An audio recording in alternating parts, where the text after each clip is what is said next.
Vice Chancellor, Dr. K.V. Narayanan, Satyabama Institute of Science and Technology, Dr. T. Sasi Prabha, Organizing Secretary, Dr. Animananda and Dr. Anthony V. Samrat, conveners of ICBHE 2018.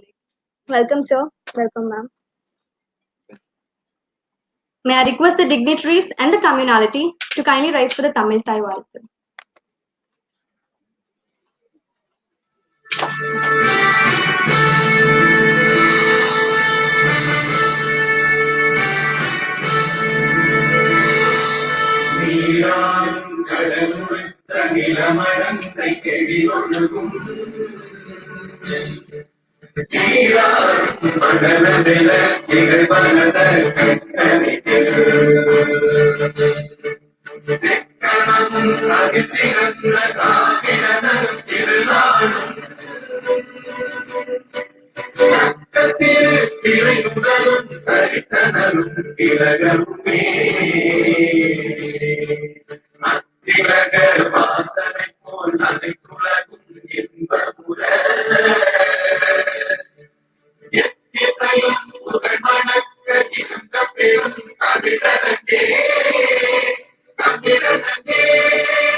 May I request the dignitaries and the populace to gracefully occupy the seats. Science knows no country because knowledge belongs to humanity and is a torch which illuminates the world. Science is the highest personification of the nation because that nation will remain the first which carries the furthest the works of thought and intelligence. May I now request Dr. Mohammed Bahi, Dr. K.V. Narayanan, Dr. T. Sasi Prabha, Dr. Animananda to kindly light the Kutuvelakku.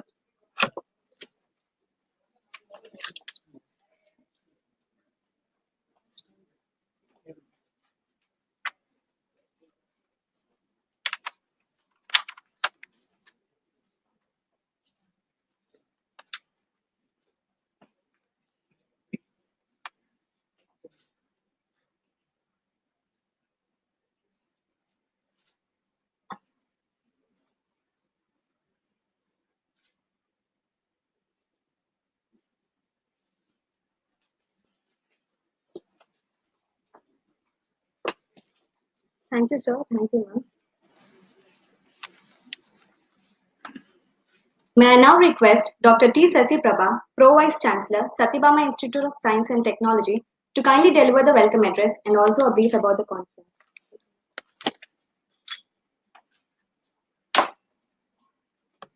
Very good morning.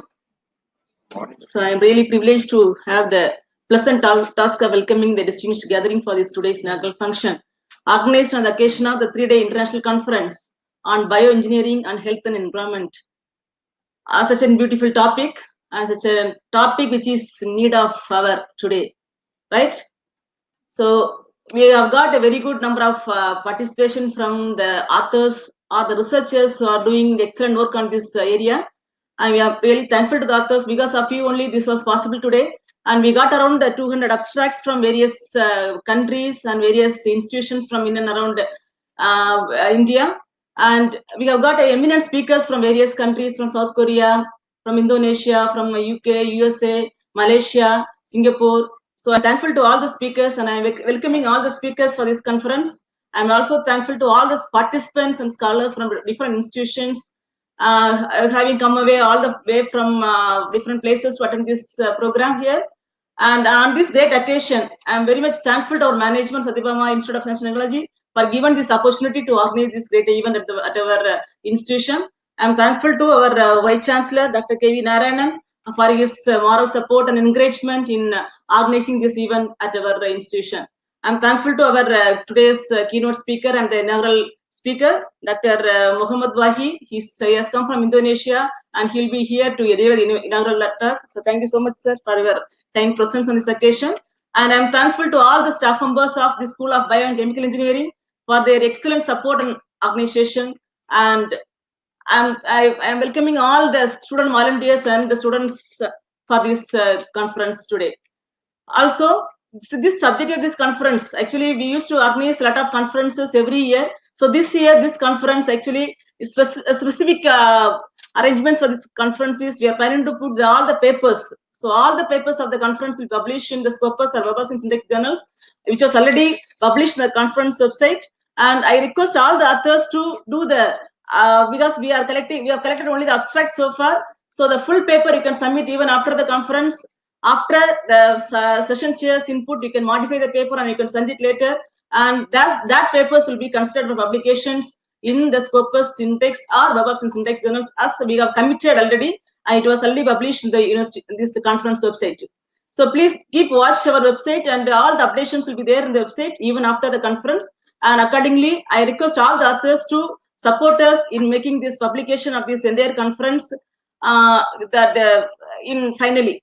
And at this juncture, so this conference, I hope, so it will bring a lot of researchers, and all these sessions will lead to the development of new technologies, or it will initiate the R&D on this same topic on different aspects. I hope all the participants will enjoy these 3 days of this conference at Satyabama University. Thank you. So once again, I extend a very warm welcome and thank all of you for being with us today. Thank you. Thank you, ma'am. May I now kindly request our beloved Vice Chancellor, Dr. K.V. Narayanan, to give the welcome address. Good morning to one and all present here, all the dignitaries on the dais and off the dais. The topic of the conference is more relating to biotechnology, the health and environment. And the one relevant article which I studied somewhere a few days earlier is with regard to one particular research done by New York University researchers with regard to the situation or the bacteria, the amount of bacteria that is available on these notes, currency notes in Singapore.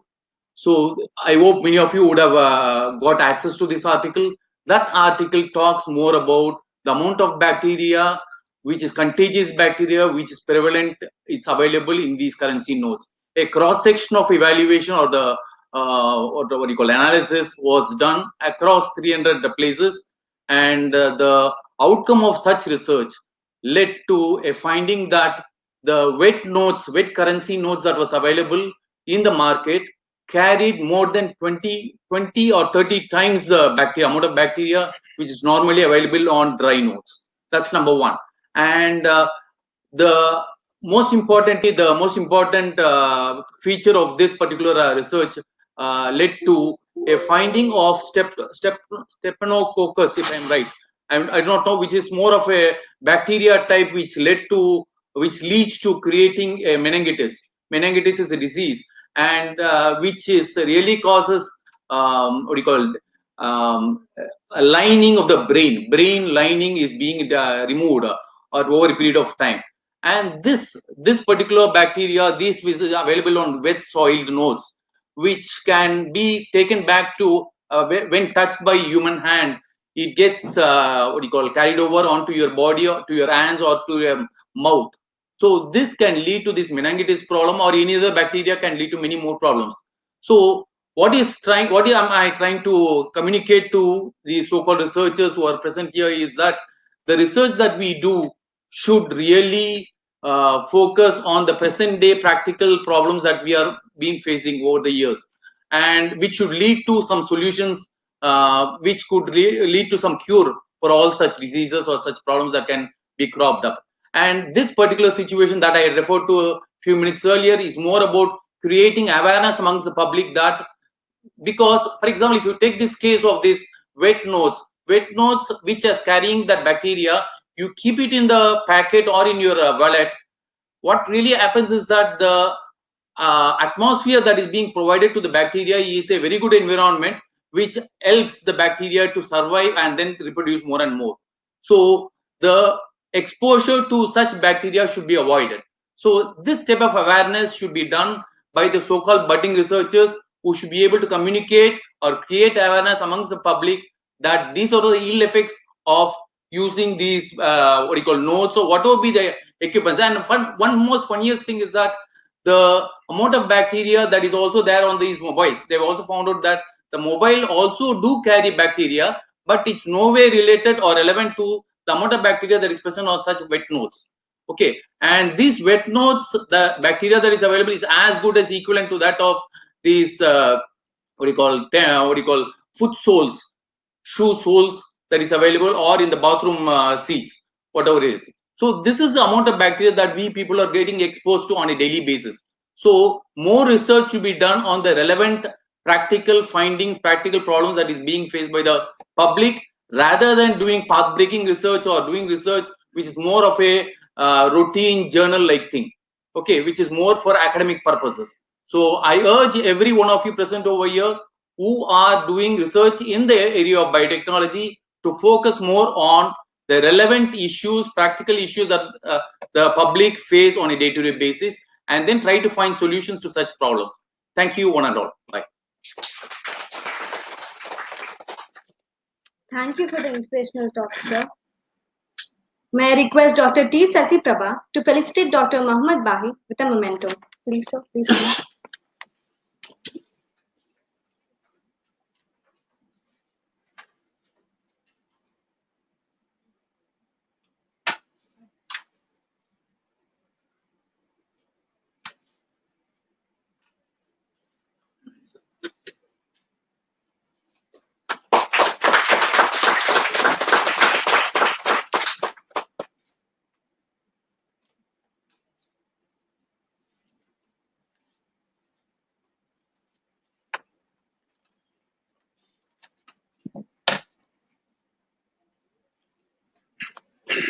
Thank you, sir. Thank you, ma'am. I now request Dr. Muhammad Bahi to release the conference proceedings, and I solicit our organizing secretary, Dr. T. Sesi Prabha, to receive the conference proceedings.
Thank you, sir. Thank you, ma'am.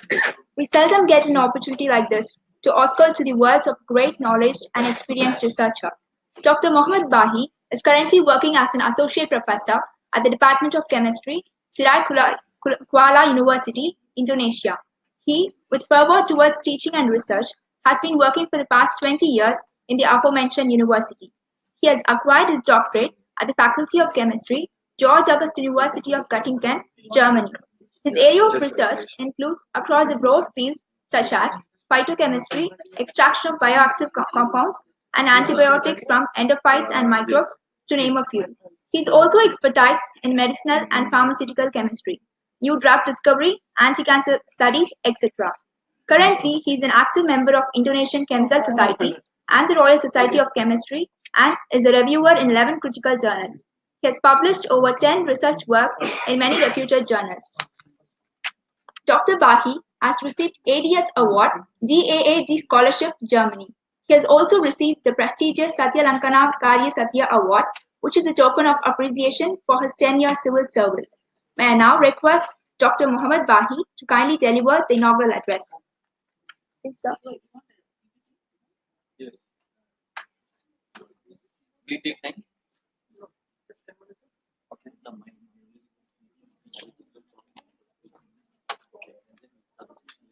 Yes. Yeah.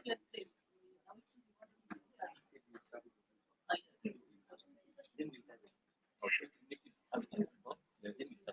Yes. So that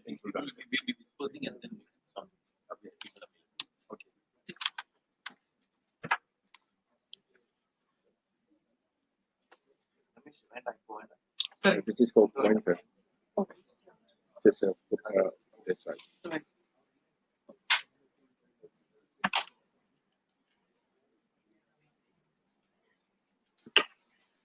Good morning, everybody. Namaste. I just learned a few words from my friend, Dr. Selvan. First of all, I'd like to thank you and to Dr. Sasi Prabha, the president of Satyabama Institute of Science. Now it's recently just changed to from university to Institute of Science. And Dr.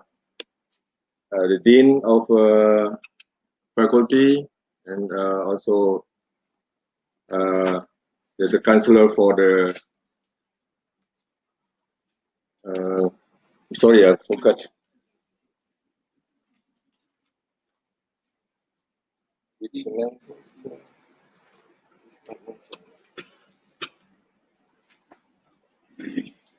Okay. Yeah, for Dr. Animananda. Yes, actually, I did not expect that I will give an inauguration speech today, because it's yes, I have last minute when I applied for visa, I had some problems. I already informed the committee. And yes, again, I would like to thank you very much for your invitation. It is the first time for me to come to India, although I have seen so many movies in my country, India. I know about some actress and actor like Kajol, Shahrukh Khan, yeah, Amitabh Bachchan. It was very famous in my country as an actor. And yeah, and some song. Also, this recently we have this Dangdut Academy Asia. This one person, the contestant who win this contest is Wildan. He knew he sang so many Indian songs. There is one I like very much is Tom Hee Ho. Sorry for this, my pronunciation, but it's nice.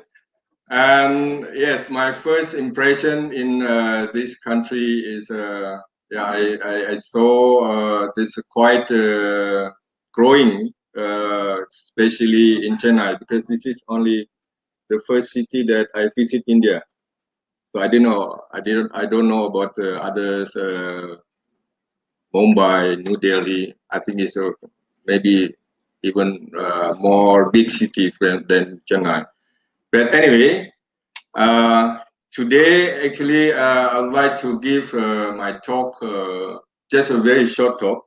I hope this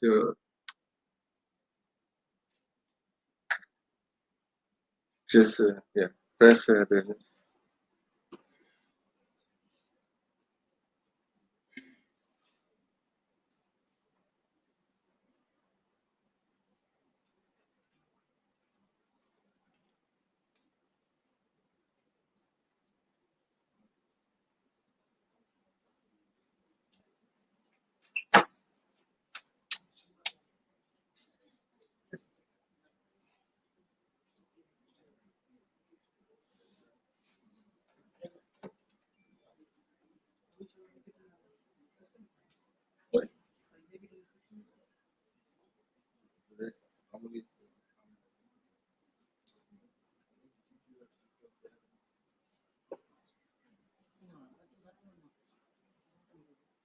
It's not function.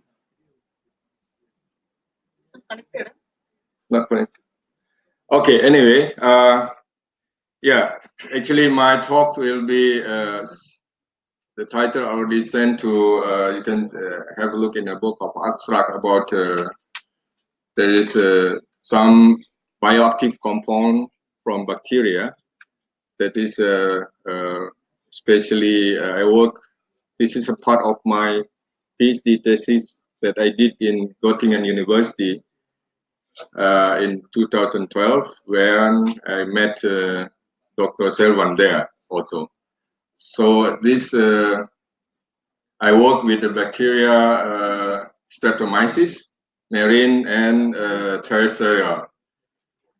What is interesting from this bacteria, if you have a look or read in article in journal, previously this bacteria has been classified as what called is a fungi, so Basidiomycetes, due to the mechanism of their survival follow fungi, so with a spore.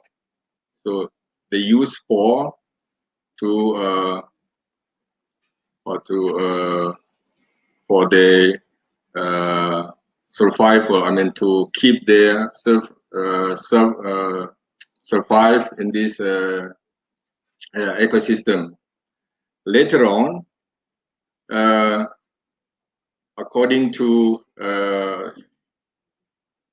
the technology now, we have a PCR to screen the DNA, and then the scientists found that this the DNA phylogenetic is very close to bacteria rather than the fungi. So now they improve the taxonomy. The Streptomyces is in the specific genus Actinomycetes, and yeah, but the way they are continue for their surviving to in the life is still the same. So they use spore.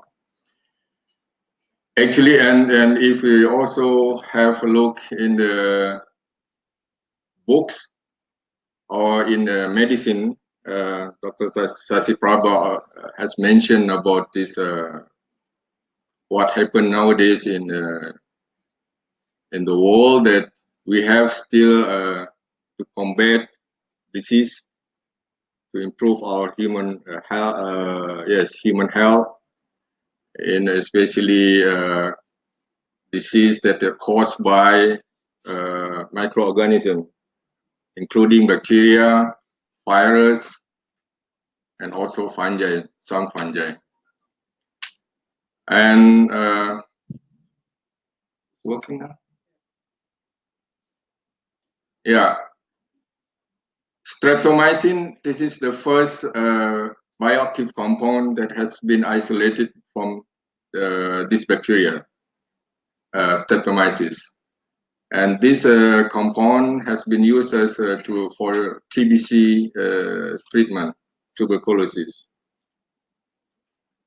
It was found isolated first time by German biochemists, and later on, but nowadays they don't use anymore for TBC treatment because of side effect.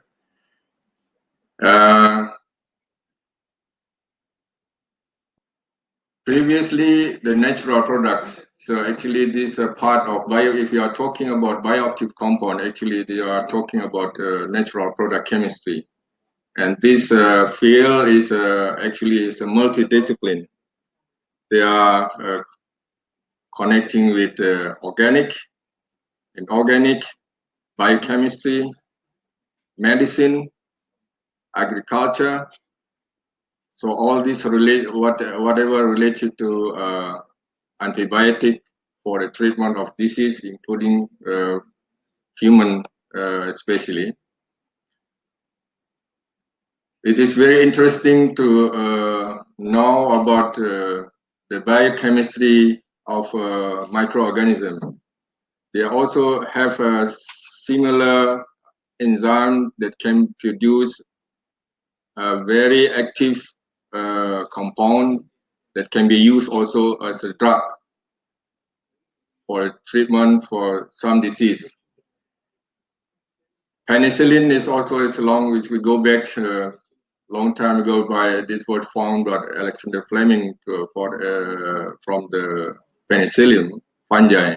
This is also as a pioneer from the development of antibiotic from microorganisms.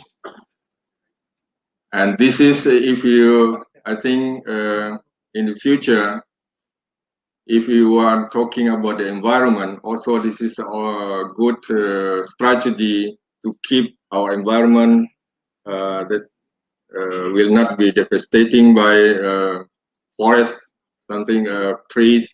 So we can use culture, yeah, microbiology with tissue culture for developing a very interesting field now in science to develop search, even in searching drug candidate for future medical treatment. So I think I hope that my presentation will come, but unfortunately it is a problem with but later, if you want to discuss, we can discuss in more detail.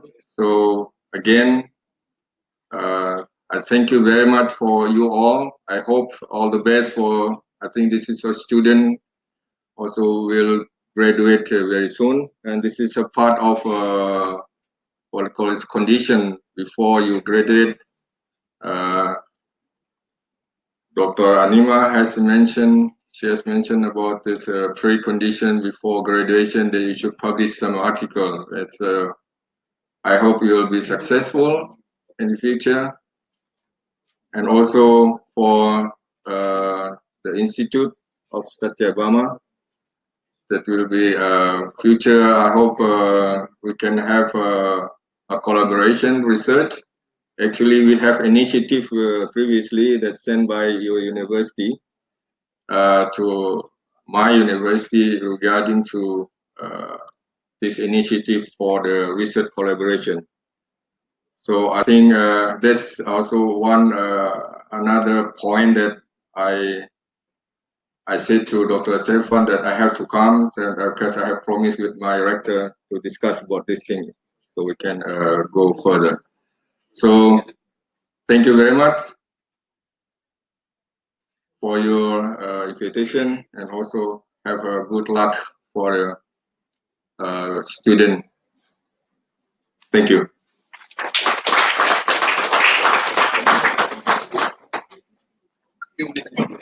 Okay. Thank you for the joyous and momentous speech on antibiotics, sir. I now request Dr. Animananda, Dean, School of Bio and Chemical Engineering, Satyabama Institute of Science and Technology, to deliver the vote of thanks.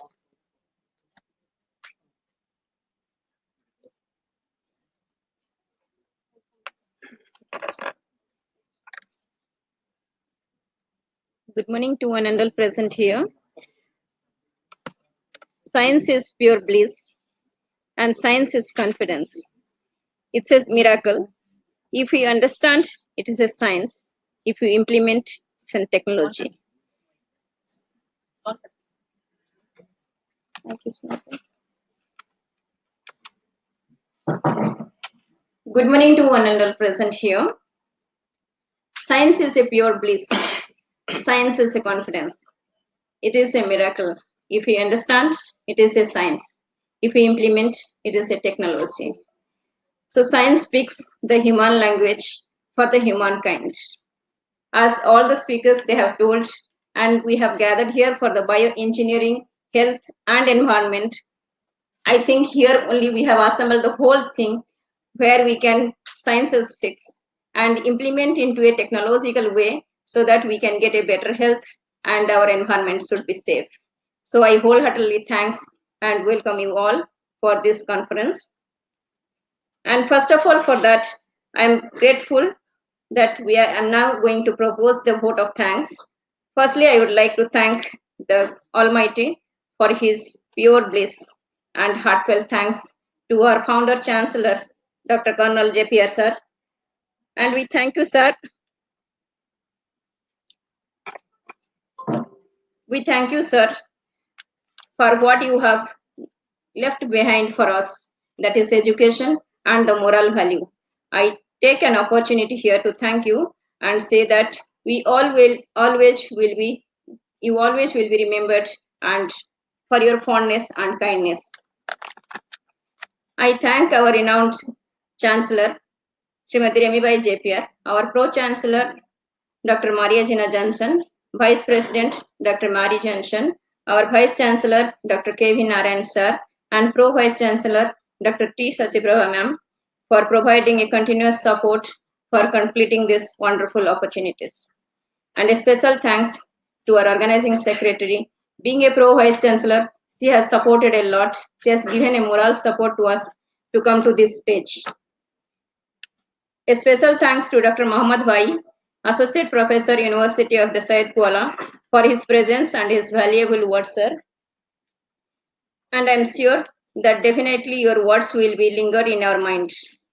I also thanks the delegates who have made their effort to reach here across the width of the globe. I take an immense pleasure to thank our Biotechnica for giving a live streaming, sir. I would like to thank our convener, co-convener, and my faculty members who made this event a successful event. Without them, it may not have happened, I think.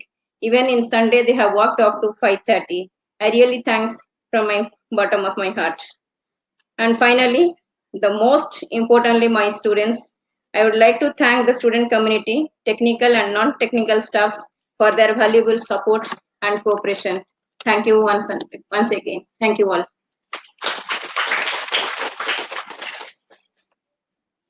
Thank you, ma'am. The inaugural address upshots here.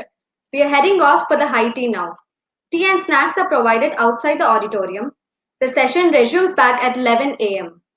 A kind notice to all the delegates.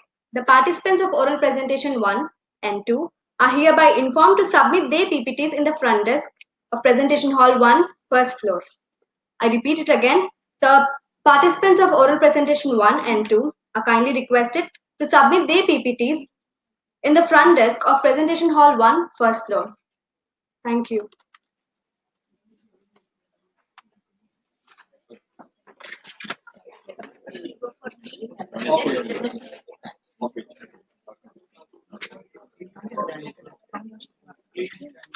Sir, one serious, the thing is not coming. It's working. You please stand. I'm watching the live.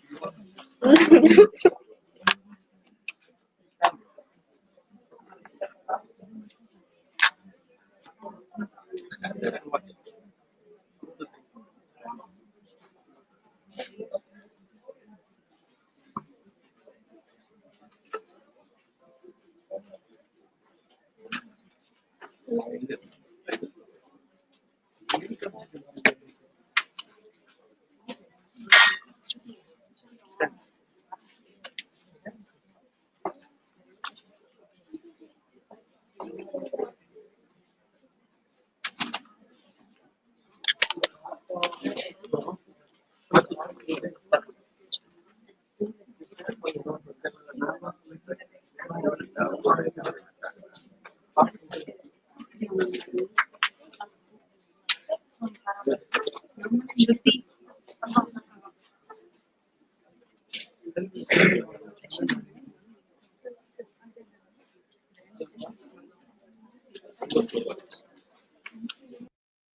Next.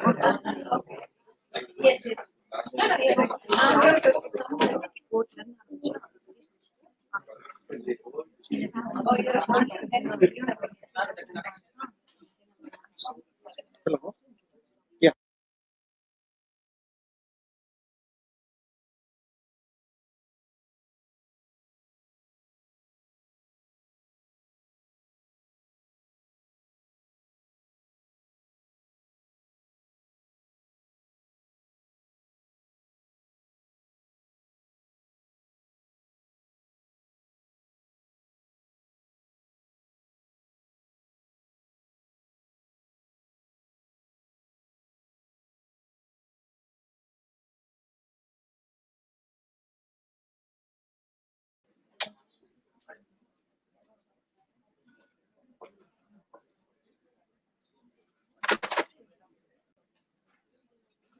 Yeah, slides. That one.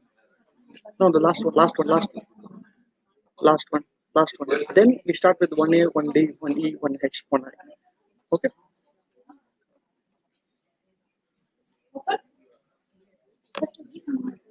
So first, Yes. Sorry, just. yes. Yeah.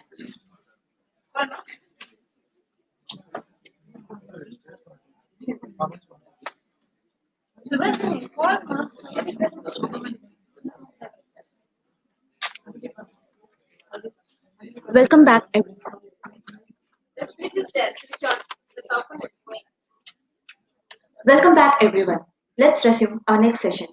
I hereby kindly request Dr. Mohammed Bahi, Associate Professor, University of Syakulla, Indonesia, to give us the keynote address. Welcome, sir.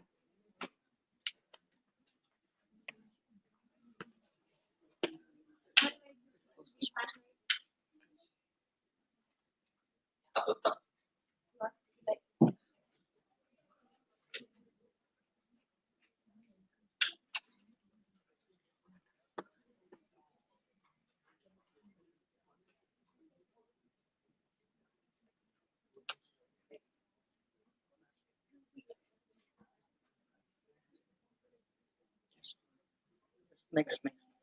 Okay. The slides they will change. Okay. There they will change. Here you have to change. So this will Oh. go for you. Okay. Okay. Good morning, everybody. So welcome back from our tea break, a cafe break. Yes, actually, in my previous talk, in general, as a summary that I have given regarding this my presentation. Today, I was invited to give yes, a talk, small talk about. Actually, this is not a lecture. Just sharing information, sharing knowledge among scientists from different discipline of field background, researcher, student. Yeah, as I mentioned already, this I was working with Streptomyces previously during my PhD in Germany. It was already more than 5 years ago.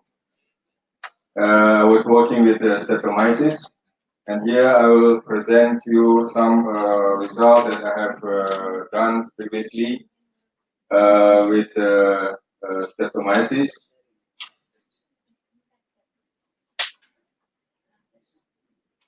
Okay.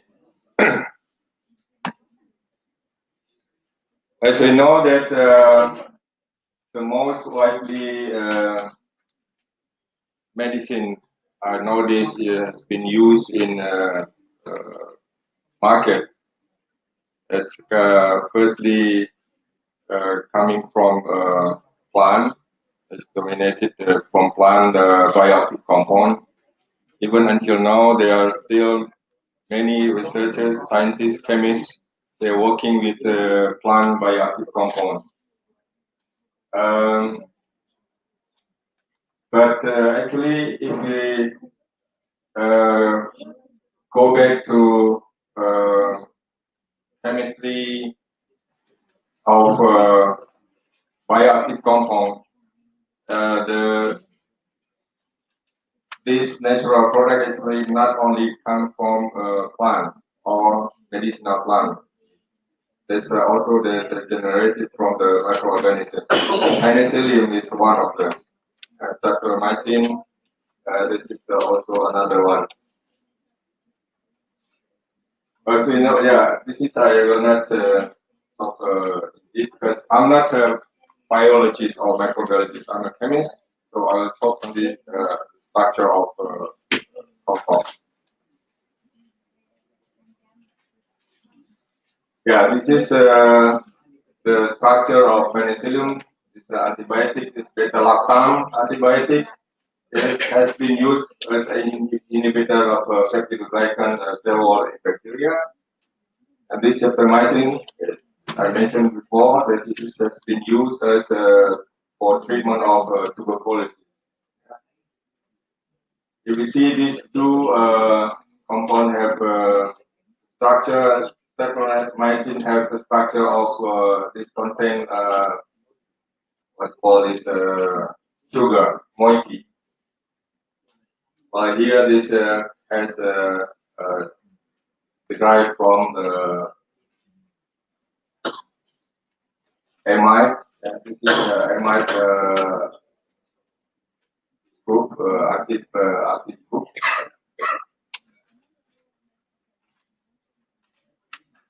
Okay, yeah, this is on the framework how we worked before in my lab. We actually we isolated strain. This is that we received also some from some group in Germany that has been isolated the strain, material strain. Then we did some small scale fermentation to get food extract, and then we go to chemical screening and biological screening. Here, from this chemical screening, we get the information what type of bioactive compound content in the extract, while by biological screening, we have information regarding to the activity, in which activity give this the fruit extract. Then from this we did a large scale fermentation with fermenter 15 liter. Also, if you don't have fermenter, you can use glassware. So you make 25 liter, and then you distribute in 250 ml of LMR. Then it gives this fermentation with normal. And then after some days, 5 days normally, after 5 days you collect, then you extract with organic solvent. Then we have food extract, and then you go to purification, isolation, get structure distillation by using NMR, spectroscopy, and F. This is to get molecular formulas, and also at the same time you have you get information about the pattern of this fragment ion. So you get this partial part of structure. And also we have software that has been developed in our group called Icbhe for data replication. You can find also similar with Time Finder or DNT. This actually is the aim of the replication just to reduce your time, so you will not waste your time to spend your time only isolate the just known compound as trivial compound. So you can ignore it. So by doing this replication method, you cut your time, and then you just focus in the new compound. with a very highly active activity based on the biological activity test. Yes, after then you get few compound, then you can go further for another activity that has been previously got from the food extract. So yeah, this is some there is a bacteria from Tunisia. Actually, this is not really for collaboration, but at that time when Dr. Iman, this is one speaker also who will give a talk in this conference. She's from Tunisia, so she brought one of these bacteria and then gave it to me, and was working for this. It was isolated from the stomach of rumen. So this is a bacteria, ruminant bacteria. And from this, yeah, we isolate actually. Most of them are trivial compound. Yeah. So indoor SPSC, this is a PDA, this is a plastic compound that also have inside the microorganism. Hypoxanthine, this is tyrosol, this is mainly the primary metabolite. Actually, this is from DNA. So, and then this is streptomyces that I'm working with. From this ANCA is coming from another group in partner in Germany with my supervisor there. To begin, here I isolated this azoxy compound. It has antifungal activity, and at the same time I isolated the derivative of this compound. It's a new one. See, it's different in this part here and here.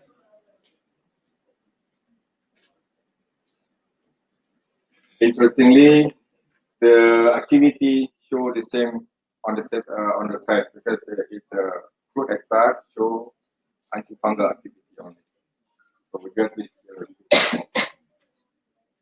And if you have a look in the journal article, there are many, at least more than 20 natural activity compounds have been isolated from microorganisms, and most of them are coming from the Streptomyces bacteria.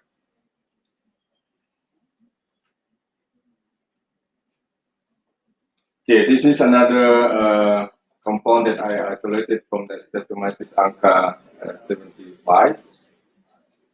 All these are trivial compounds. Okay, there is here this from terrestrial Streptomyces from DW 4723. Here from the fruit extract, it shows antibacterial, anti-algae, and antifungal activity. And from this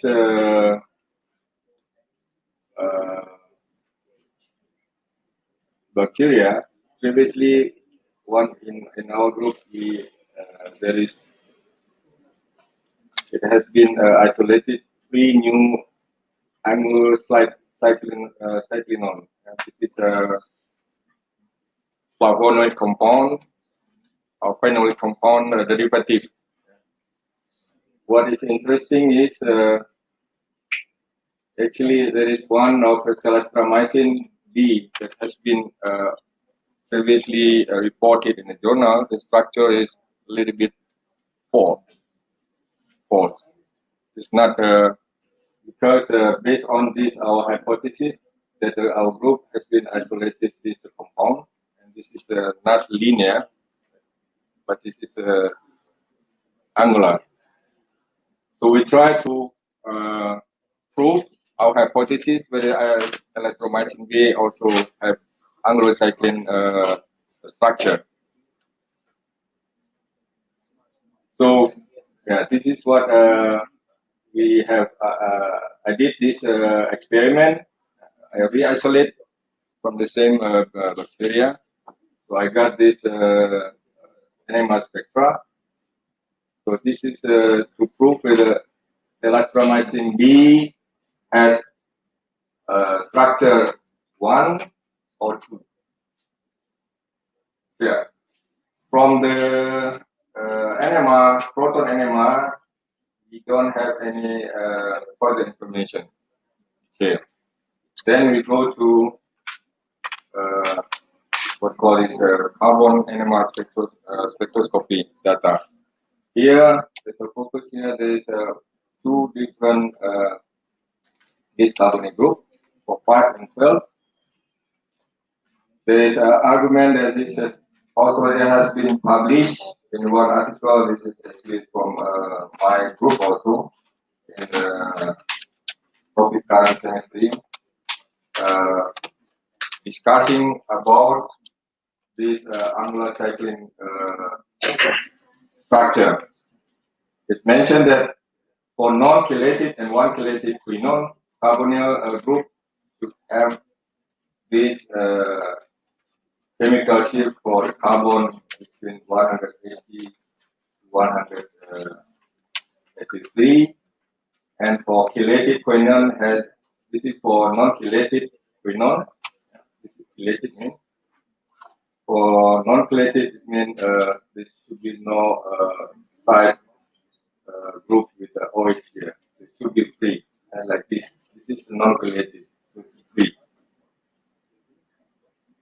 And this from this carbon NMR spectra, then we go to noisy COSY, then we prove that our hypothesis that celestramycin B also has to have angular structure. But unfortunately, we haven't published yet, so because we need to prove again with the synthesis. Okay, I think this is what I want to share with you. And if we have a talk, if we have this discussion, question, you are feel free to ask. This is the end of my talk. Thank you.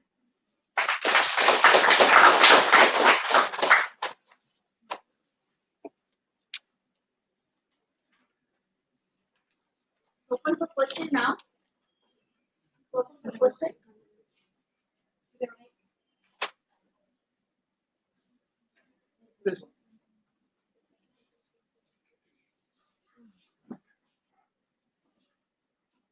Anybody have doubts? Please ask question.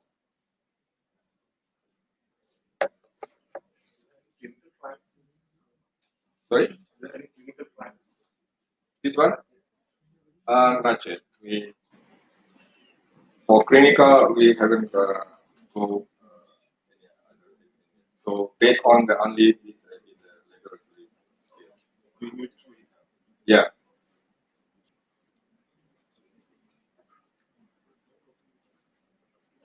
But some of this work we have also partners. So once we give a very good activity, like for anti-cancer, they will send to the industry who has a more sophisticated what we call this cell line to test this activity. Then after that, go to clinical. But at the moment,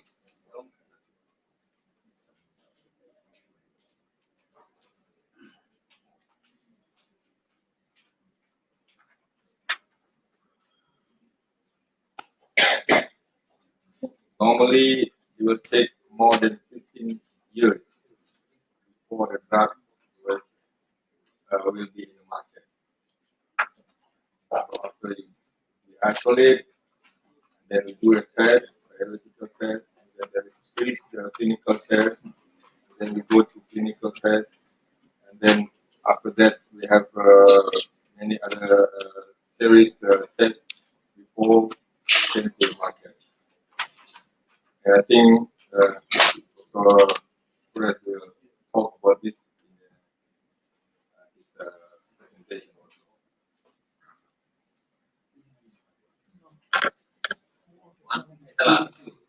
Yes.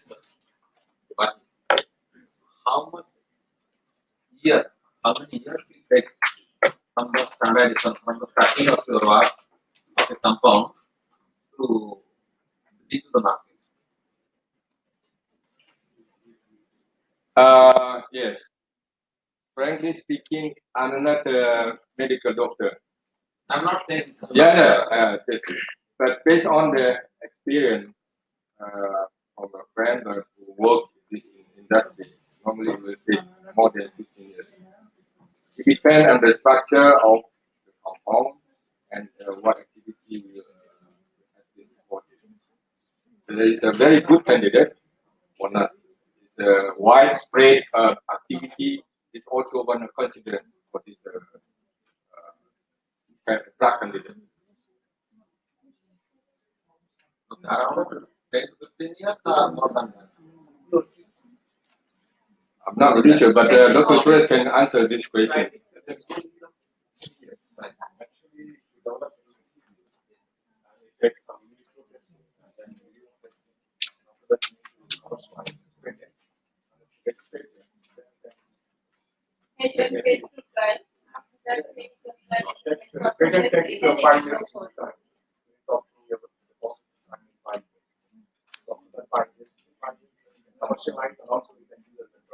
Yeah. So after you get patent first, and then apply, get patent, and then you can go further for clinical test. Then it will also will take another 5 years. Yeah, 5 years after patent, then do clinical. And after that also there's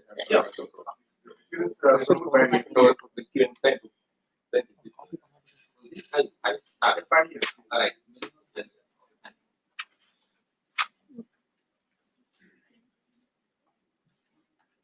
Any other question?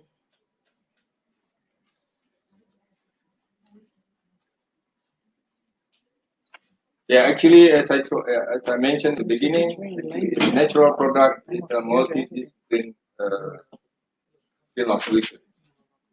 So we cannot do alone. So if you want to go for the clinical, then we need to cooperate with the medical faculty of medicine. Synthesis also is a part of important thing also because for scale up, if you just depend on the nature, then you destroy this environment. And this is not the issue that you want to face in the future.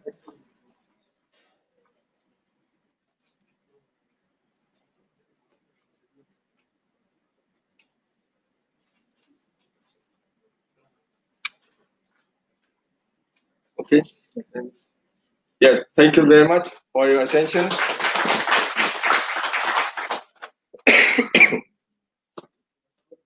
Thank you, sir. We are glad to hear about your exemplary lecture on extraction of antibiotics from marine and terrestrial streptomyces species. Once again, thank you, sir.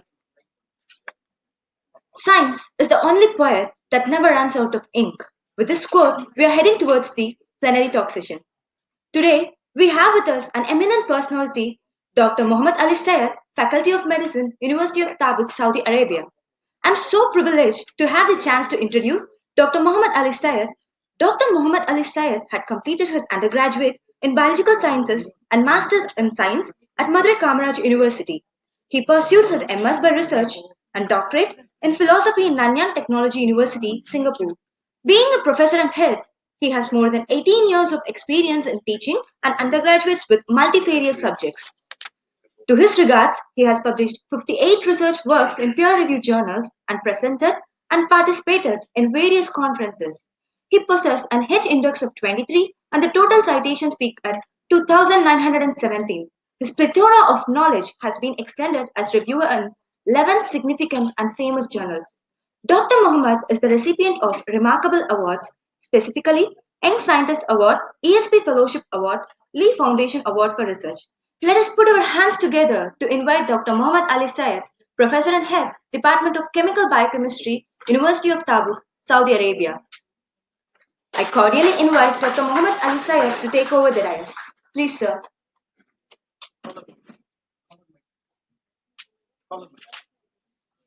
And make it. And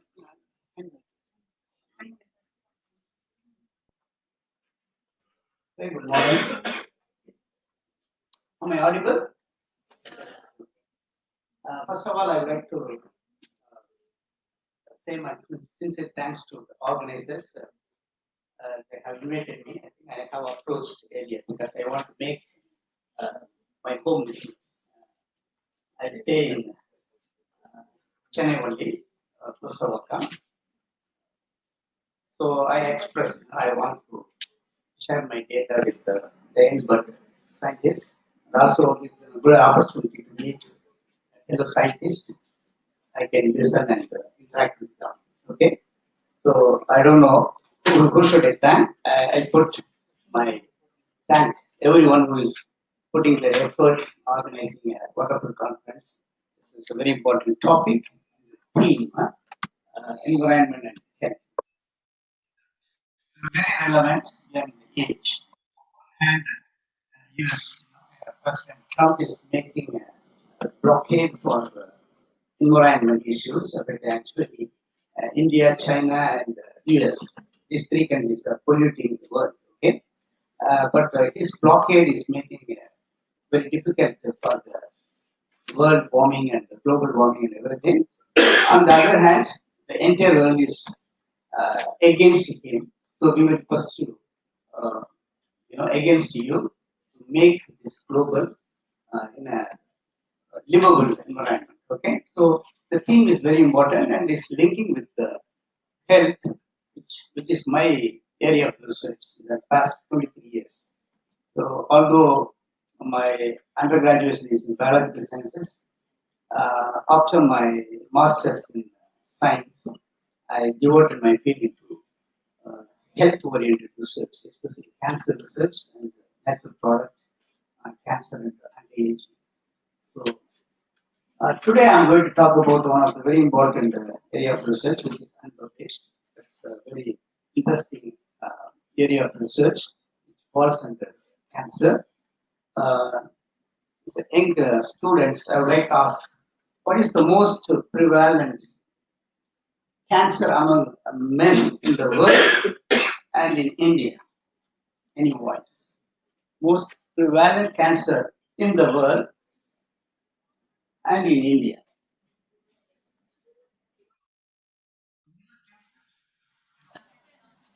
Lung, somebody said lung cancer because smoking, okay, or tobacco usage in India, okay, in various forms. Okay, then we'll come to buccal cancer, oral cancer, we can say that, because of tobacco chewing, all right, pan barak and other things. What about the women cancer, the number one cancer, breast cancer? Okay, what is the emerging number one cancer in India? Emerging. Nothing. Cervical cancer. Okay, cervical cancer. Unfortunately, there is only one vaccine available for cancer. Only one vaccine available for against cancer, that is for cervical cancer. Okay, our grandma, our mother's period, we never heard cervical cancer and incidence, increasing incidence in India. Right now, it is emerging, but thank God we have a vaccine. Okay, our government has to put a lot of effort to give at least a free vaccine to all our young girls starting from age 9 and up to 45 women can take to prevent contracting that virus, human papillomavirus. So again, there's only one cancer available, a cancer vaccine available for in the world. Okay, the rest of them are all only need to go for either surgery, chemotherapy, or radiotherapy, One more field is my own pet field is photodynamic therapy. That photodynamic therapy, this is out of my talk, okay? By using a laser, tunable laser light, okay, one can treat and can diagnose cancer of any type, even the remote regions within the kidney or in the intestine or the liver. You can easily detect cancer by using a photodynamic diagnosis and therapy. Okay, that is not novel concept. Actually, Egyptian, Indians, and Chinese very long ago, 2005 years back, we have utilized the same technology by our grandmother. Even now in the villages, not in towns, still some of the ladies are practicing that one. You would have witnessed your neighbor is doing that one. Sometimes after the baby born, okay, the baby become a talking நீலவண்ண Kannan மாறி color மாறும் பாத்தீங்களா, right? So what our mother or grandmother do, she takes the baby and go and show to the sun, okay, for some time. After that, detoxification mechanism is happening. I don't know how mother and grandmother knows about this technology. Detoxification mechanism happening because of the light, sunlight, UV radiation happens. So what happens? Some of the toxic materials found within our body is detoxified and the toxins cleared by urinary or fecal material. So the baby become all right. The same technology we have utilized for diagnosis and also for therapy. Okay, how? By shine. We will give an inert drug. We used to call photosensitizer. Okay, so that patient, we suspect this person is having a cancer or not, the doctor, okay? So it's an inert drug which doesn't work without having anything. So now, after reaching, we hope it will reach, now it's the technology is advanced, we can reach the drug by using a catheter or by a nanotechnology approach, targeted therapy, we can reach the target to the target site and we can shine light, okay, in a tunable laser with appropriate wavelength. Once you shine light, what happens? The reactive oxygen species, free radicals form. Okay, the accumulated drug is going to generate a lot of free radicals, which is going to induce. There are three types of cell death. One is necrosis, which I can correlate with an accident. When anybody met an accident, what happens? The body collapses, blood oozes out. So I put necrosis like an accident. Second one is called necrosis. Second one is a neat and clear way of clearance. That's called apoptosis, programmed cell death, type 2. There is another one is called programmed cell death, type 1, which is autophagy, which is like, we are putting our garbage, debris outside our body, outside our house. The drug comes and take that garbage. The same way, our body produces a lot of debris in our body. It brought to the lysosome. The lysosome enzyme act on it and clear it. So there are three types of cell death mechanism is induced. Okay, when you shine light, so in that way, the cancer cells will be get it off and normal cells will be spared. Okay, now I'm going to focus on to my today's topic. Okay, today again, which is going to be a very important one. It falls under cancer. I'm going to talk about a very important receptor type. Receptor. That I would like to correlate with the lock and key hypothesis. Your receptor is like a lock, and the ligand which sits on the receptor is a ligand. We used to call growth factor sits on the growth factor receptor. Okay. Appropriate receptor binds with appropriate lock, the right key will open the lock. The same way, when there is a growth factor sits on the particular receptor, the signal mechanism or signal transaction is going to happen, which leads to the cancer progression or carcinogenesis. Okay, so my talk is going to be focused on epidermal growth factor receptor. which is aberrantly over-regulated or upregulated in most of the cancers, especially breast cancer and lung cancer. Okay, this is our target. I have published related to this topic 2 cancer cell paper, which is impact factor more than 29. So we have published, and we have still lot to work, and this is one of the area which I'm going to narrate in a story form. Okay, we have a very clear hypothesis, and we have generated a very good data, and I'm sure you are going to enjoy it. Okay, next slide, please.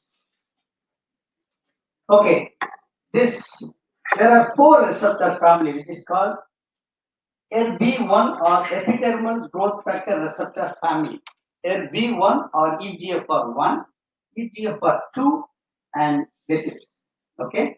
And third one is LB1 means epidermal receptor, growth factor receptor. LB3 or LB4. The beauty is that when same receptor EGFR1 and another EGFR1 is called homodimerization.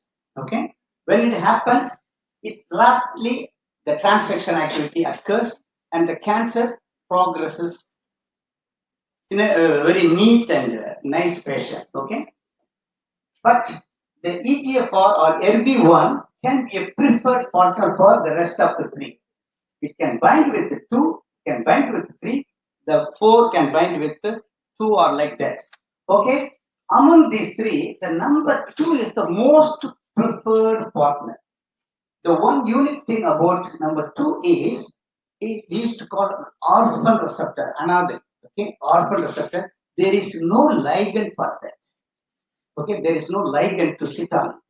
So, which is a preferred partner for 3. Among these 4, the number 3 is actually a oncorepressor, means which is protecting not to form cancer in our body. The other 2, LB4 and LB2 with LB1, which can find each other, which is involved in carcinogenesis to make cancer. Okay, so our target would be not the other 3.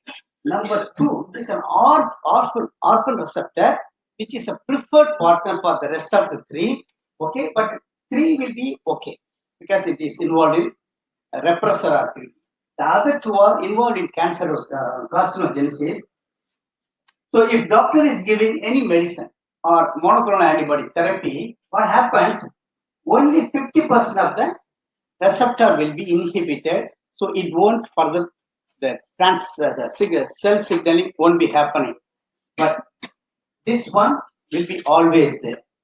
That's what the doctor has to find another alternative medicine or alternative therapeutic mode like radiotherapy or something else. Okay, not chemotherapy alone will work on this combination. Okay, so what happens?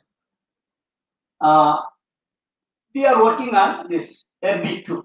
Okay, how we can contain this cancer progression. Okay, next slide, please. So this is our we published 2 cancer cell paper, right? This is what we have found.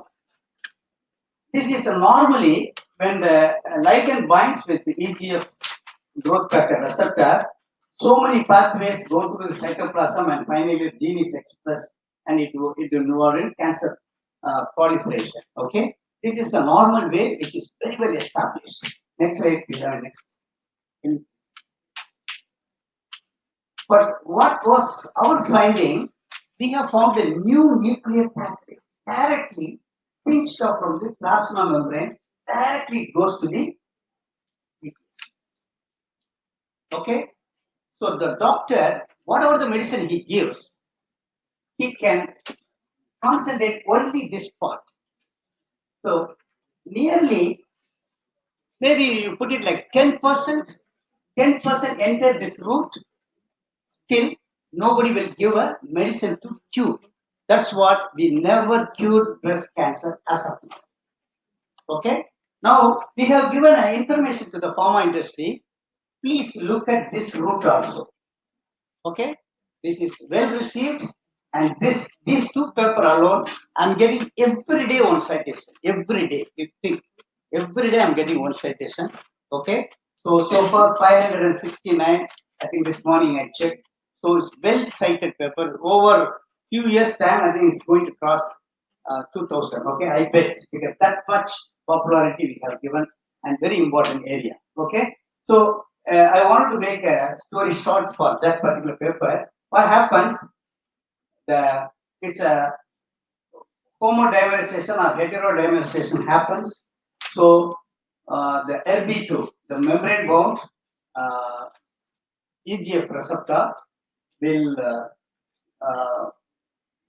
go through the endosome by the important receptor, the transport receptor, which crosses the nuclear membrane, and we found it crossed. That means we have proven that the membrane bound EGF receptor or the number 2 receptor, L2 nu or LB2, can be found in the nucleus. We have very clearly established. Okay, now next slide, please. Now the current talk is that now if I want to go from Satyabhama to airport, I can take a cab, or I can go by a bus, or I can go by a walk, right? Whatever the way. I prefer the taxi mode. If I want to reach the airport, I can take a cab. Okay, the driver is taking me. I am the only passenger. Okay, now you go back to previous slide. That only one passenger is in the cab, me, but the EGFR, the growth factor receptor from plasma membrane, directly go to the nucleus. That's the airport. Got it? Now I'm asking another question. Why only one passenger? In that cab, another passenger can go, right? So that passenger in that particular complex, why can't they go to the airport? Got it? Same driver, the transporting receptor is taking, okay, and one passenger is already there, LB2, another passenger, MAB, okay, myeloprotein, which is an oncogene, okay. So there are two purposes, two objectives in our mind. Because I was working in MD Anderson Cancer Center, it's huge, it's like a factory. My lab is like a factory. I'm the 63rd postdoc for my mentor. If I want to see him with my results, I have to get a 1 year appointment. 1 year before I have to get an appointment, okay? To sit with him for 30 minutes to show what I have accomplished, okay, like that. So 63 postdoc, 24 hours factory, industry was going on. So this is the question. I told him, only one passenger is going. Why can't another fellow? He said, good, my friend. Can you prove it? Yes. Then I started working on it. Okay. So now RTK receptor tyrosine kinase, it could be EGFR or it could be LB2, number 2, the orphan receptor, which is going through the cargo, that means the vesicle, endosome vesicle. Then it is going along with the LB2 or EGFR, it crosses the nuclear membrane and we can find it in the nucleus. Okay, so this is what my story. Okay, so the driver in the transporting receptor is taking a passenger, and another passenger is boarded in the car, and he is going to that particular target site. Next slide, please. Okay, this is about MYB transcription factor, which is involved in carcinogenesis or cancer progress. Okay, so that one you can easily Google it. Okay, so what we are proposing is that we already established there is an endosome-mediated nuclear entries, direct nuclear entries happening. So this receptor, when it goes to nucleus, it is picking up another passenger, which is MYB. That's what I wanted to establish here. Next one, please. Okay, these are the cell lines we have utilized for the study. It's in vitro, then we have tested in vitro, in vivo, which is also nearly 70% we have matched our data here. Okay, so we have used very important techniques like chip assay, immunofluorescence, Western blot, and confocal, ordinary immunofluorescence, and electron microscopy. You see the data very neat and clear. Next one, please. So our first objective was to study and localize both the receptor plasma membrane, okay, the EGFR receptor, and the CMIP in the LB2, the receptor overexpressing cell lines. Is it there or not? Okay, next slide, please. Next slide. So in order to do that, you can see that this is the third slide actually. Okay, please keep going. Okay. First, we have gone through prepare the isolates. Okay, nuclear versus cytoplasmic extract, and to look the expression of CMIP and LB2 in respective compartments. This is cytoplasmic extract. This is the nuclear one.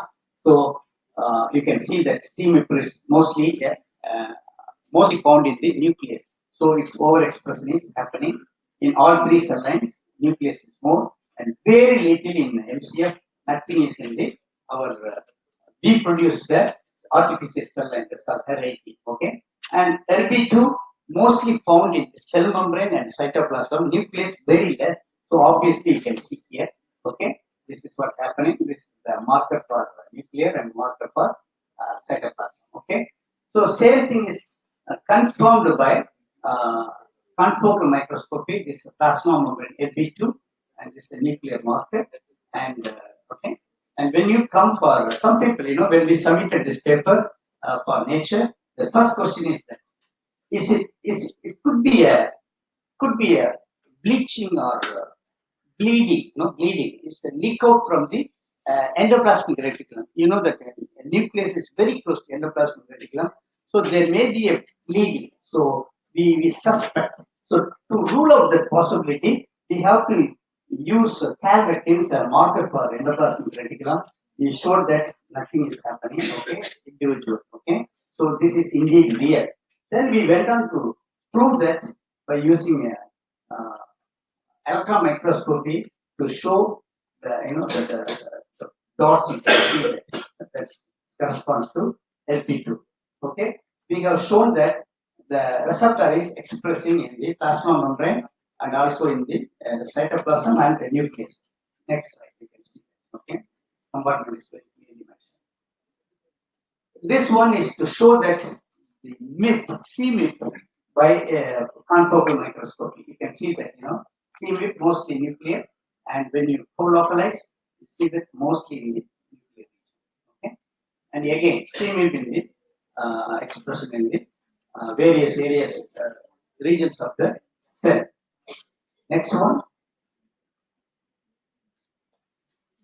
Then second objective. Okay, second objective is to examine whether LB2, the plasma membrane, the EGFR receptor, and the MIP are physically interact with each other.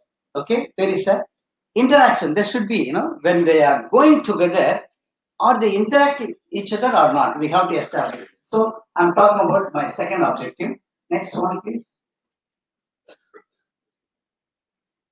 So there is indeed an interaction. Okay, this is called IP, immunoprecipitation assay. By means, one have to use anti-CMIP antibody to pull down your CMIP, and by blotting LB2.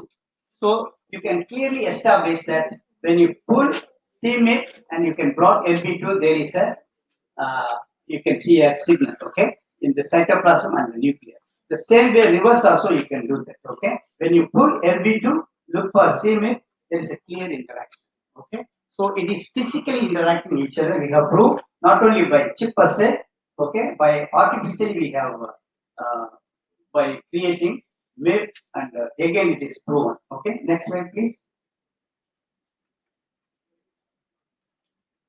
Again it is confirmed by using a confocal assay, the physical interaction, and also by using an immunoelectron microscopy. You can see that two different dots. Okay, one is for MIP, prime nanometer, and another one is 50 nanometer, the bigger one. You may see this. It is I can see a distance. What you are talking about a physical interaction, but still I am seeing a distance. I am talking about 500,000 times magnification. Means 500,000 times. Okay, 500 times means 500,000 times I'm magnifying. That's what you are seeing a space between the two doors. Okay, actually it is close to each other. Okay, 500 time I'm magnifying. Okay, that's what you are seeing there. It actually is interacting each other. Okay. Next slide, please. So again, it has proven that there is a physical interaction between these two. Okay, here you can see that. Okay, same smaller one, the bigger one is heterogeneous in the plasma membrane and in the cytoplasm and maybe in the nucleus later. Okay, next one. Okay, now we have established there is localization followed by interaction. Next what? Now we have to go for time kinetics. Whether it starts from this plasma membrane, it goes to the nucleus. How we have to prove it? We have to go for time kinetics. We have done with time kinetics study so that from plasma membrane it goes to the nucleus. Okay, the same way with the different cell line. Next one, please.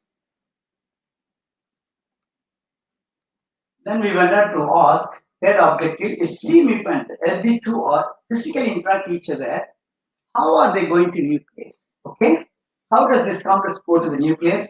Are any transporter receptors like the previous study transferring beta 1 is involved or not? Okay, because the first my aim was to tell you that single passenger is going, why not other passenger? So we have to prove that concept, right? That's what we want to show, that the transporting receptor is involved. The same complex is taking CMIP also. Okay. So importin alpha binds to lysin-rich nuclear localization signal in the cargo. Cargo means endocytose vesicle, like a ball-like structure that binds, and importin beta 1 binds to the importin alpha and the cargo complexes. Then it go and bind to the nuclear porin complex in the nuclear membrane. Then it crosses the nuclear membrane to the nucleus. Next one. So now I'm going to establish that transporting cargo contains both MIB and LB2 receptor. Okay, so their physical interaction, then you can imagine it goes to the nucleus. Okay, now same IP immunoprecipitation method we have used to show that when I have used first time I use LB2 antibody pull down, then clear with buffer washing everything, and the same lysate again I pulled with CMIP. Now two antibodies are pulled down. Say whatever it is there, the respective antigen, it will be bound in this complex. When I blot with importin beta 1, I can see a band. It shows that it is indeed the importin beta 1 is involved bringing these two complexes to the nucleus. Okay, so and to show that CMIP is there, to show that LB2 is there and importin beta is there, we have individually plotted. Okay, same. So now you can see that all three are in the same complex, same loop. Okay, then vice versa. Here I have shown LB2 and MIP. Here LB2 and importin, and look for MIP. So we have clearly established that indeed both LB2 and MIP is bring by the importin beta 1 and crosses the nuclear membrane. Next one, please.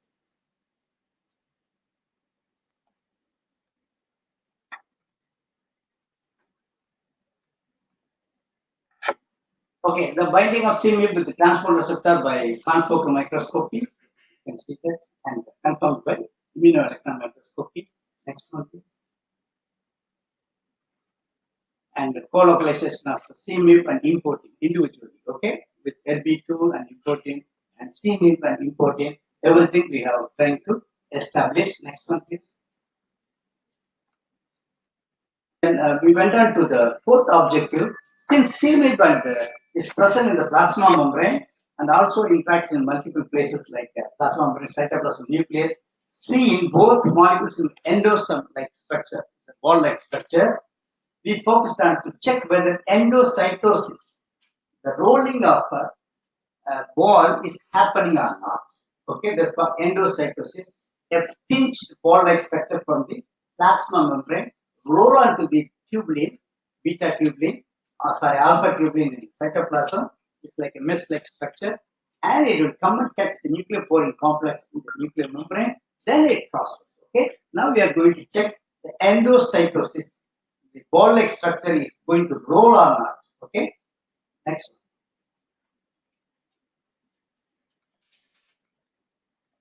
The plasma membrane bound CMIP is taking endocytic pathway for its transportation. What could be its kinetics? Okay. Now we have checked CMIP and kinetics. Next one. By using a confocal microscope. Next one, please.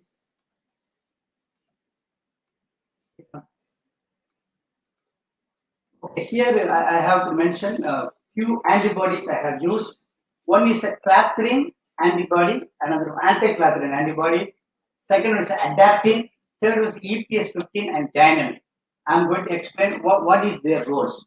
The clathrin ones assemble to deform the pit-like structures, ball-like structures. Okay, it's enclave. Okay, enclave. So that is involved clathrin.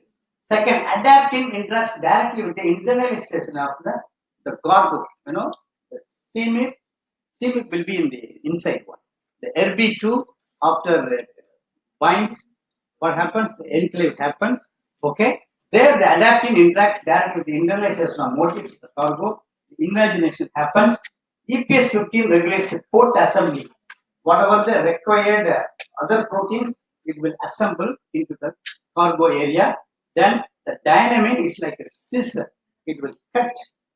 It will cut. Okay. So the fission happens. The ball roll onto the cytoplasm to go into the nucleus.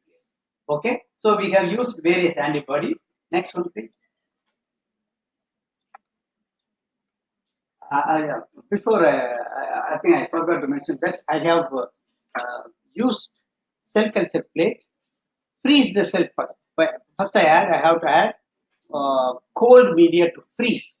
Then only we can study, right? The time kinetics. After 1 hour to freeze the cell means cold freezing.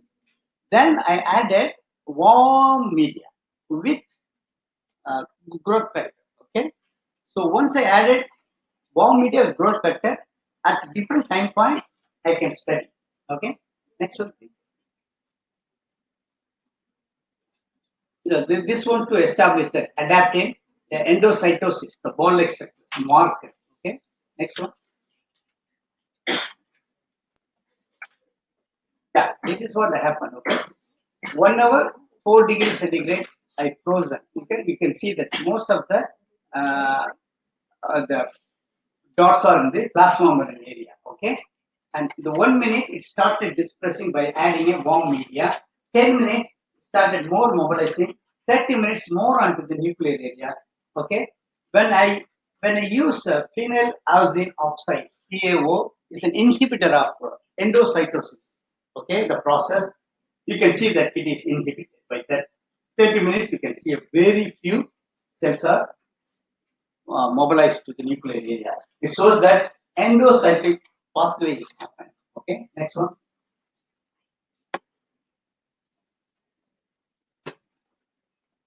This is to further confirm that the interaction between what you call endocytic marker and the RB2 or STIM individually we have shown that. Okay, and by using a various inhibitors for endocytic pathway, we have proven that again we can able to inhibit the transport, endocytosis transport.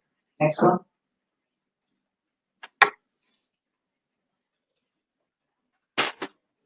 I told you, the final scissors like the ball-like structures will be pinched up from the plasma membrane. It's done by dynamine. So we have specifically used dynamine dominant negative in a particular cell line we have. So we could able to inhibit this process. So there is no cleavage or cleaving occur in the plasma membrane we can establish. So by all these slides with 4 objectives, I have clearly established that concept that RB2, the plasma membrane bound membrane receptor, is going to the nucleus. We already published, and while it's going through the transport mediated endocytic pathway, it is picking up another passenger CMIP along its route, okay, and by a cargo or endocytosis process, okay. We have established by using various technology. Indeed, this is the process already happening. Okay, next one.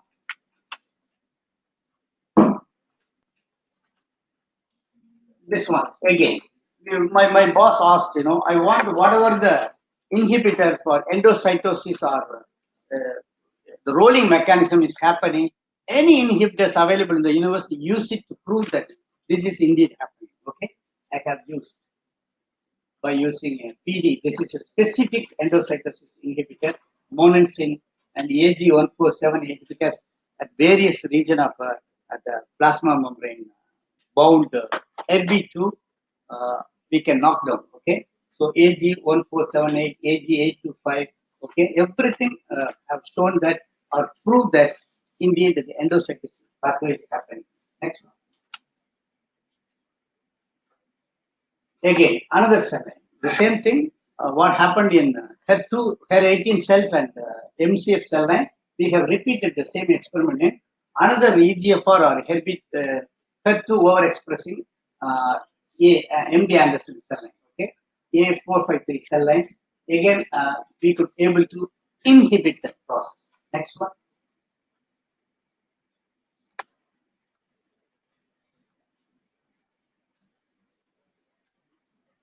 Okay, this one, earlier I have used endocytosis marker, right? The endocytosis, the ball-like structure, there are two markers again. One is early endosomal marker, another one is a late marker.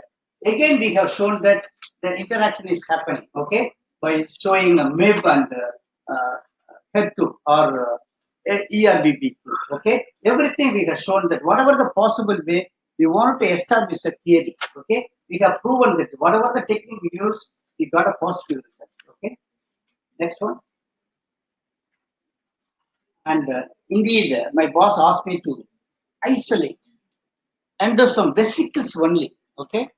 Endosome vesicles only, can you prove that this concept is happening real or not? We have isolated endosome, we are able to see that complex. Okay, next one.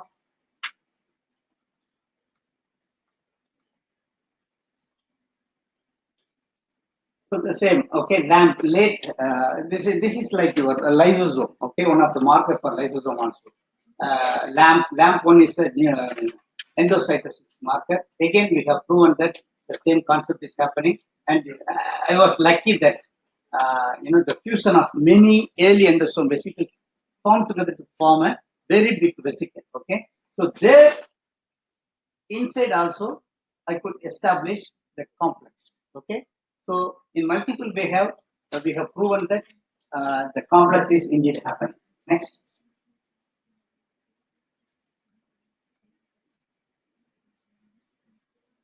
Okay, this one to show that the ball-like structure is rolling onto the cytoplasm. The I don't know. Okay, here can you see that the web-like structure lining is a tube. Okay, it has to roll on it. There also there is a complex. So in multiple ways we have proven that the complex is rolling into tubulin. So from the plasma membrane to the nucleus. Next one. Same thing. We have done with LBP2, with alpha tubulin, everything. Okay. Next one. Yeah, this one you can see that RANBB2 is the cytoplasmic site, the nuclear membrane. On the left side is the cytoplasm. Okay, this fellow RANBB2 is the marker. Okay, and on the nuclear side is a NUC62 is the marker. Okay, now you can see that the dot-like structures. Okay, RB2 and the small structure is CMIP. There is a complex. Okay, it is going and it is crossed on the nuclear side, and all three is here proven. All three means this is the nuclear membrane transferring beta 1 and CMIP and LB2. All three are coming to establish that all three complexes are common crosses the nuclear membrane. Okay, here in multiple places you can see that, and from cytoplasm to nucleus. Okay, nucleus. Finally, this is what we have already shown and published 2 papers in cancer. Next one.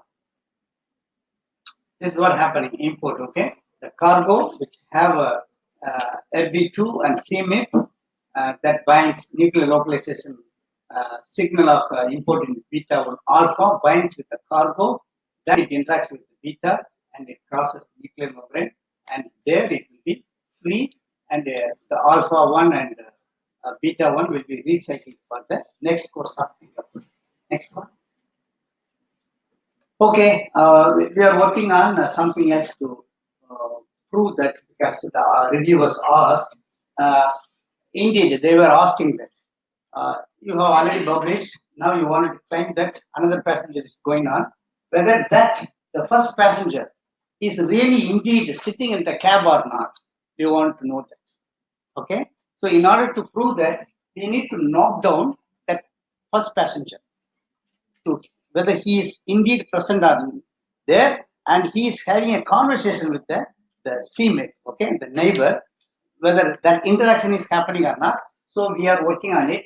Okay, he is the sole player involved in the transportation, and we are proving a chip asset to be performed to see whether seamate binds to the promoter region. Okay, actually that first passenger promoter region, because and now as a selfish, or I want to get more famous. Okay, so I think CMIP and RB2, they are going along each other. Since I told you, RB2 is an orphan receptor, there is no ligand to bind. I am thinking that why not this CMIP or BMIP would be a regulator for this kind of orphan receptor. If that is the case, I think I might be having a breakthrough. Okay. Still, I need to look and work very hard to prove this concept. But if that is the case, I think it's going to revolution. Okay, it's going to be a revolution. Okay, and now I was talking about a bond-like structure, vesicle, right? What happened when they discharge CMIP and LB2, the lipid bilamella, the structure like vesicles, membrane fat, what happened? Where it has gone? What is their role? Okay, these are all reviewers' questions. Okay, so I need to establish, and we have almost reached. We have worked on it. It's going to be published. Submit to be a very high impact. Okay, so with that, next one, please. So, to make a cut a long story short, I would like to say that the plasma membrane bound LB2 or orphan receptor is bind with another passenger CMIP and transported or driven by a transporting beta 1 transferrin receptor. It brings through the cytoplasm to the nuclear complex, and it crosses the nuclear membrane, reaches the nuclear area where it involves carcinogenesis or cancer progression. Okay, so far our physician doctors are giving various modes of treatment except the surgery, chemotherapy or radiotherapy. Chemotherapy mostly I would say that they are targeting only the plasma membrane and cytoplasmic receptor type of cancer. They simply forget 10% of the direct entry. That's what breast cancer is never cured. Okay, this would be the very important reason we have found out, and now we are adding another fellow. CMIP is also going directly through the nuclear route. So we have to, because CMIP also is one of the oncogene involved in cancer progression and overexpressed in breast cancer and lung cancer. So I think physicians have to look into this concept, and they have to increase the dose, or they need to find a possible right medication. Okay, so I would acknowledge my mentor, Minchihan, and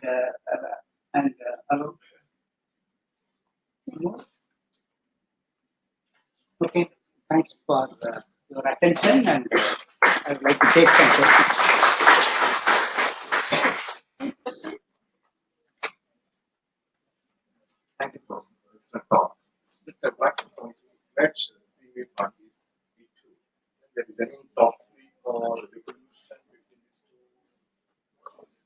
No, no. Actually, they like to bind each other in multiple ways. We have proven that. Both of them are oncogenes, by the way. Okay, they are in cancer progression. At what extent we don't know. But by because I'm a medical college professor, I'm teaching a lot of medicine. I would see that at one time when the threshold happens, when the positive feedback threshold happens, the CMIP, though it is an oncogene, it may start inhibiting the overexpression of LB2. That's what my guess. Most of the time, my guess will be proven. That's what I see. Positive feedback of a CMIP may inhibit LB2. That's what I guess. But they're a preferred partner. Both of them like to, very happy to progress, involved in progress. They have two different passengers. Yes, yes, two different passengers, but they are physically interacting. They are conversing with each other. So they are traveling together. At one time, there may be, giving away the perks. They may come confrontation because I started early, you started late. The late fellow, why should I give more money? So there might be some kind of conversation. Leads. I like more questions from students. I always.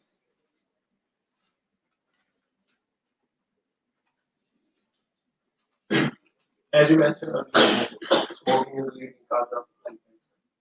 Why should smokers get cancer and rest are spared? Why only smokers get cancer? Not others. You are wrong. Non-smokers are getting cancer. Yes, actually. Now, both of them are getting, but unfortunately, the passive smoker, like you and me, who inhale the smoke by the smokers, we are the first victim, then the smokers. Okay, but both of them are equally getting cancer. Why they are getting the nicotine? You obviously know that nicotine. Okay, so nicotine will, it's like a sparrow sits on the palm fruit, it falls on like that. The cancer never comes or form immediately in oven. It takes its own course of time. If your immune system is very good, you are protected for quite long period of time. If your immune system is weak, then you get cancer within few weeks. Okay, so all depends on the immune system. So in order to keep your immune system or boost your immune system, eat a lot of vegetables and have a lot of fruits. Okay, more fruits will protect you and boost your immune Thank you, sir, for your nice presentation. I have one doubt. In the same article says beta carotene, mostly carotene, which prevents the night blindness. Previously, nobody knows which cause they are getting this night blindness. Whenever they found carotene is main factor and they are getting rid of. Nowadays, I found this thing, vitamin B17, which is the pioneer of basic things. Those who are, they never get cancer in their life. Then what is this vitamin B17? From where you get? And you will not see cancer is not a disease like our blood pressure or diabetes. It is not.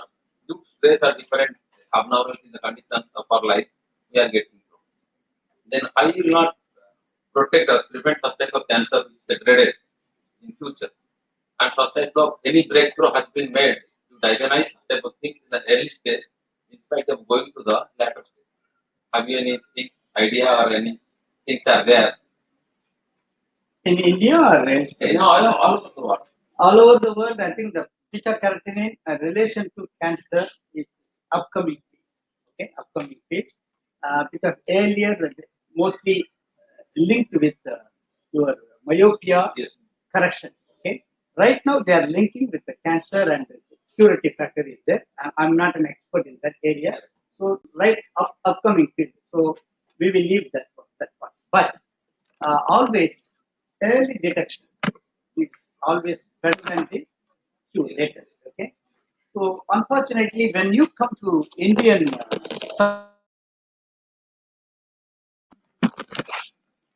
whether you are rich or poor, still you have a weakness. There. I understand these things. But still, if any therapy or anything is there, it will make a breakthrough in the total world.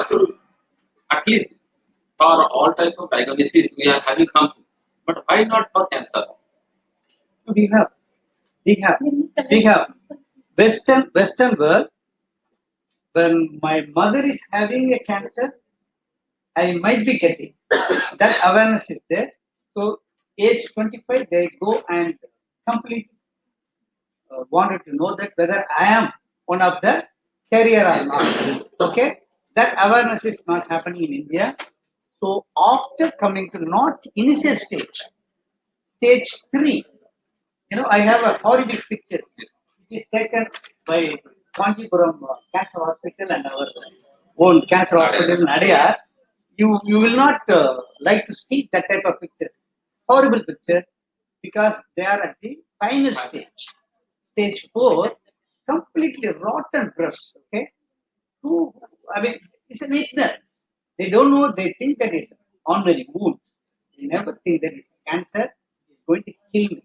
But somewhat, our Indian patients are surviving with the cancer for quite long period of time because their hard work, immune. Immunofactor. Okay, that's what they are keeping the liveliness until the fourth stage. Still, okay, that's the one. But early, many awareness been given in Western world. They are going and finding out, and they are taking a right medication from the beginning also. Okay, but in the 5 years period, 2009 to 13, I was in India only. I involved in a lot of cancer awareness camp happened in many, Thuthukudi side, Tirchambur side, and also in Ramanathan district. I was specifically interested why there was a link between high salt intake, the dry fish, karuad. Those who take dry fish, they will get cancer very easily. Okay, India is one of the country which we don't have a colon cancer. Okay, 0.05% only colon cancer in India because in one or other way we are taking turmeric, curcumin. Okay, either pusu manjal or taking in a food in sambar or whatever the way you are taking curcumin, so we are free from colon cancer.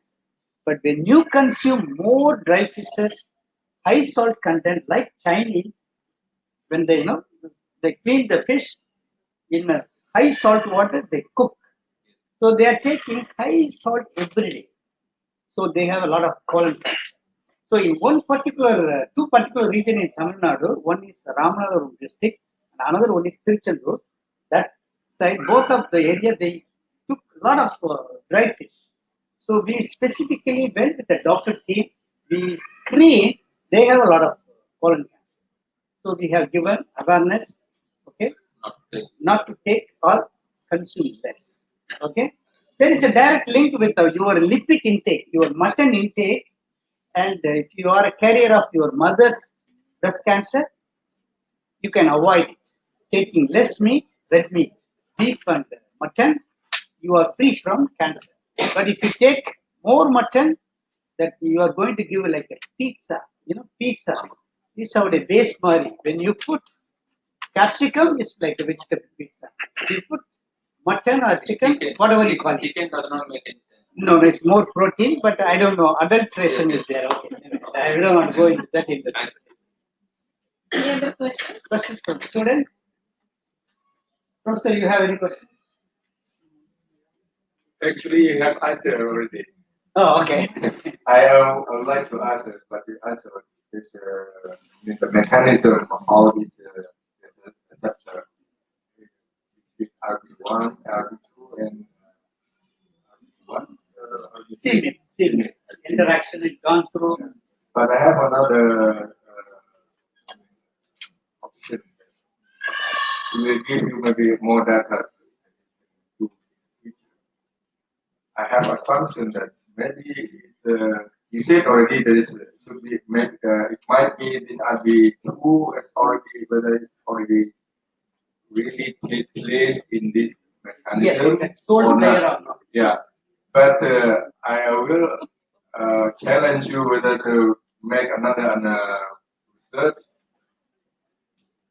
So this RB The one that is not active, RB3. Maybe somebody else also, third Yes. passenger. Yeah, that Third is passenger. Who knows? this is what I call this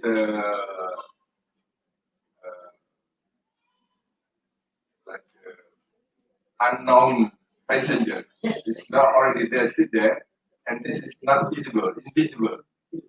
There's a ghost, something like this. Maybe a visible passenger also. Yeah. We don't know his intention. Yes. To help them. Yeah. in Or movement just mode, block. or come on, you both are notorious already. Yeah. I'm here. Shut your. Yeah. Like that also. Who knows? Thank you. Sir, I have one more doubt. As you have used Joe cells for this, Joe cells is one of the used for most prominent for biosimilars. Don't you feel that this using for the review and everything will be completely put Joe cells inside our body? No, Because actually, they are it's very prominent to come inside. yeah, I And know that's that. suitable medium of No, it is in vitro. In vitro, just you want to use as test medium. That's it. Just mock. Instead of 3T3 fibroblast cells, we have used. So whatever the cell line, it's a test or cell line. They are very prominent to grow. Now it is world is depending on Joe cells for the biosimilars. So once will be completely like it will be made inside our body. No, I have Interact used. with- I know that. I have used some other cell line, fibroblast, more preferred. Okay, but I have shown this flow cell. I have used some other cell. Because until before Madam, That is what you want to prove. Anima. Dr. Anima is asking this question. The reviewer is more asking more questions. Because after Barack Obama, then it has cleared from US. Otherwise, no one was using the biosimilars. Now it has started in India. Yes. So in that aspect, it is not dangerous for us. And no, yeah, but I mean, for our experimental purpose, we have used as a test cell. That's it. But we have used other cell lines also for testing the same stamina, like fibroblast cells and one more cell, normal cell. Okay. Thank you. Thank you. Any other question from audience? Now we'll follow up with the oral session 1 and oral session 2.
Professor.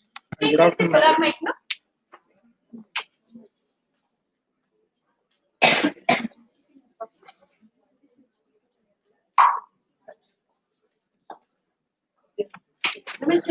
Yes, just a moment.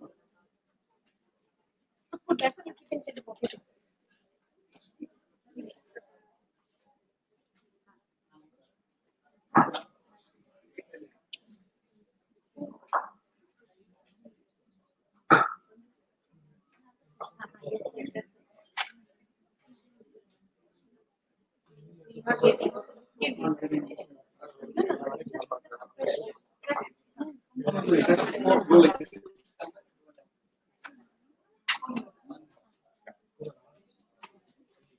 afternoon, Professor, and good afternoon, my friends.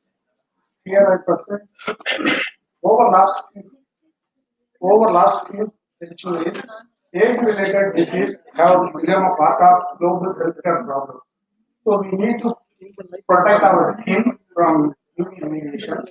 So we use graphic acid conjugated silkworm derived biomaterial for anti-aging application, skincare application.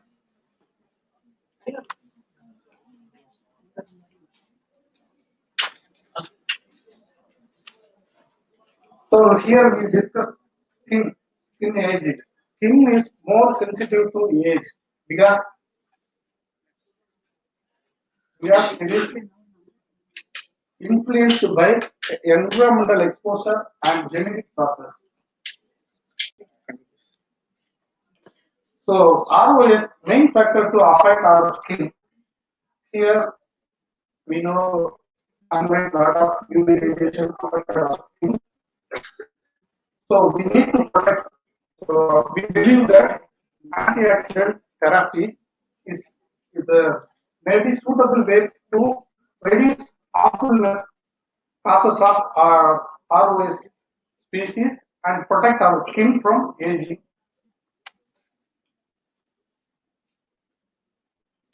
This is when we use antioxidant cosmetics.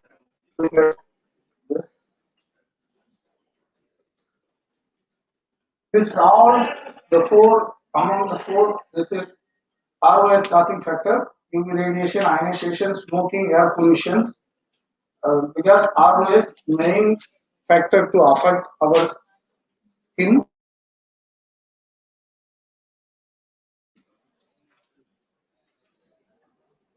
This is four. There are four ways produce ROS production: mitochondria and long chain oxidation fatty acids.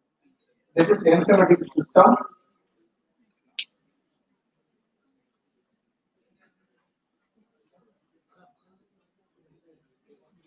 Over the last few decades, there are many researchers working on this antioxidant material to apply skin care applications. But we saw some drawbacks, instability, and they use preservative like